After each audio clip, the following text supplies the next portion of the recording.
বিসমিল্লাহ রহমানির রাহিম। প্রিয় এলাকাবাসী ও প্রিয় দেশবাসী এবং বিদেশে অবস্থানরত প্রিয় ভাই বোনেরা, আসসালামু আলাইকুম। সম্মানিত সুধী ও প্রিয় দেশবাসী, আপনারা দেখতে পাচ্ছেন যে আমি এখন রয়েছি পাবনা জেলার ঐতিহ্যবাহী সাথিয়া করমজা চারাহাটে।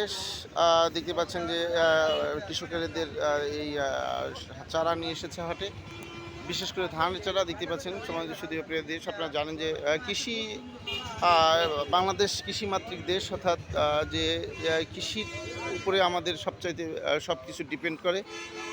দেখতে পাচ্ছেন যে কৃষকদের যে ধানের চারা, আমরা আজকে এই সাথিয়ার ঐতিহ্যবাহী এই করঞ্জা হাটে ধানের চারা কত করে যাচ্ছে, পাইকারি কত করে যাচ্ছে, আমরা সরাসরি কৃষকের কাছে জানবো।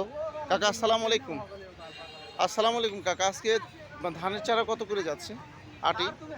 700 700 টাকা শও নাকি? সম্মানিত সুধীয় প্রিয় দেশবাসী, আপনারা দেখতে পাচ্ছেন যে আজকে অর্থাৎ 7 টাকা আটি। আজকে সাথিয়ার করমজা হাটে অর্থাৎ করমজা চারা হাটে ধানের চারা যাচ্ছে 7 টাকা আটি। আমি আপনাদের মাঝে আবারও আপডেট নিউজ নিয়ে ফিরে আসবো ইনশাল্লাহ। আসসালামু আলাইকুম।